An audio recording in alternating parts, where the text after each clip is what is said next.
ಸಮಾಜ ವಿಜ್ಞಾನ ಅಧ್ಯಾಯ 12 ಭಾರತದ ಮಣ್ಣುಗಳು.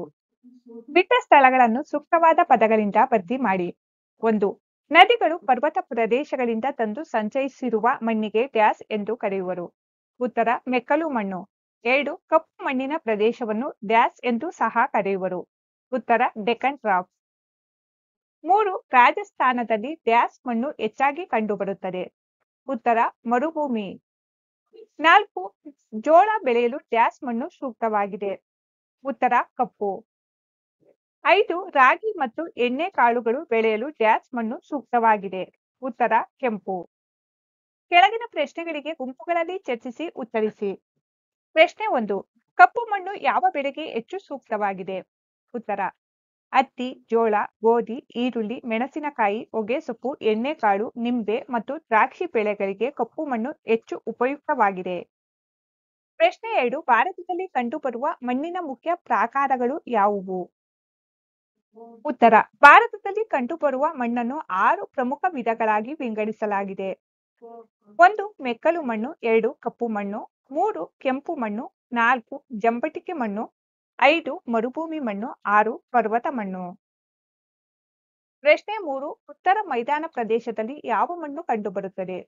ಉತ್ತರ ಉತ್ತರ ಮೈದಾನ ಪ್ರದೇಶದಲ್ಲಿ ಮೆಕ್ಕಲು ಮಣ್ಣು ಕಂಡುಬರುತ್ತದೆ. ಪ್ರಶ್ನೆ 4. ಮಣ್ಣಿನ ಸಂರಕ್ಷಣೆ ಎಂದರೇನು? ಅದರ ವಿಧಗಳನ್ನು ಪಟ್ಟಿ ಮಾಡಿರಿ. ಉತ್ತರ ಮಣ್ಣಿನ ಸವೆತವನ್ನು ತಡೆಗಟ್ಟುವುದು ಹಾಗೂ ಅದರ ಫಲವತ್ತತೆ ಕಾಪಾಡುವುದನ್ನು ಮಣ್ಣಿನ ಸಂರಕ್ಷಣೆ ಎನ್ನುವರು. ಮಣ್ಣಿನ ಸಂರಕ್ಷಣೆಯ ವಿಧಗಳು: ಇಳಿಜಾರಿಗೆ ಅಡ್ಡಲಾಗಿ ಉಳುಮೆ ಮಾಡುವುದು, ಅಡ್ಡ ಬದುಗಳನ್ನು ನಿರ್ಮಿಸುವುದು, ಹಂತ ಹಂತವಾಗಿ ವ್ಯವಸಾಯ ಕ್ಷೇತ್ರ ನಿರ್ಮಾಣ, ಅರಣ್ಯ ನಾಶ ತಡೆಗಟ್ಟುವುದು ಮತ್ತು ಅರಣ್ಯ ಬೆಳವಣಿಗೆಯನ್ನು ಪ್ರೋತ್ಸಾಹಿಸುವುದು, ಅತಿಯಾಗಿ ಮೇಯಿಸುವುದನ್ನು ನಿಯಂತ್ರಿಸುವುದು, ನೀರಿನ ಯೋಜಿತ ಬಳಕೆ, ಚೆಕ್ ಡ್ಯಾಂ ನಿರ್ಮಾಣ. ಪ್ರಶ್ನೆ 5. ಮಣ್ಣಿನ ಸವೆತ ಎಂದರೇನು? ಅದರಿಂದ ಉಂಟಾಗುವ ಪರಿಣಾಮಗಳನ್ನು ಸಂಗ್ರಹಿಸಿರಿ. ಉತ್ತರ ಭೂಮಿಯ ಮೇಲ್ಮೈಯಲ್ಲಿ ಕಂಡುಬರುವ ಸಡಿಲವಾದ ಪದರವು ವಿವಿಧ ಪ್ರಾಕೃತಿಕ ಶಕ್ತಿಗಳಿಂದ ಸ್ಥಳಾಂತರ ಹೊಂದುವ ಕ್ರಿಯೆಯನ್ನು ಮಣ್ಣಿನ ಸವೆತ ಅಥವಾ ಭೂಸವೆತ ಎಂದು ಕರೆಯುತ್ತಾರೆ. ಮಣ್ಣಿನ ಸವೆತದ ಪರಿಣಾಮ: ನದಿಗಳಲ್ಲಿ ಹೂಳು ತುಂಬಿ ಪ್ರವಾಹ ಉಂಟಾಗುತ್ತದೆ. ನದಿಗಳು ತಮ್ಮ ಪಾತ್ರವನ್ನು ಬದಲಾಯಿಸುತ್ತವೆ.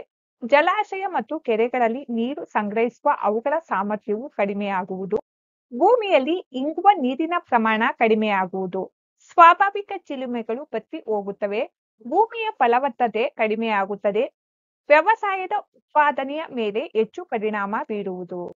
ಪ್ರಶ್ನೆ 6. ಹಿಮಾಲಯ ಪರ್ವತಗಳಲ್ಲಿ ಯಾವ ಬಗೆಯ ಮಣ್ಣು ಕಂಡುಬರುವುದು? ಉತ್ತರ ಹಿಮಾಲಯ ಪರ್ವತಗಳಲ್ಲಿ ಪರ್ವತ ಮಣ್ಣು ಕಂಡುಬರುವುದು.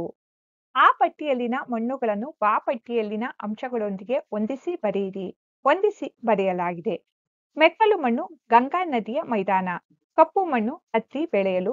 ಕೆಂಪು ಮಣ್ಣು ರಾಗಿ ಮತ್ತು ಎಣ್ಣೆಕಾಳು ಬೆಳೆಯಲು. ಜಂಬಟಿಕೆ ಮಣ್ಣು ಕಾಫಿ ಮತ್ತು ಚಹಾ ಬೆಳೆಯಲು.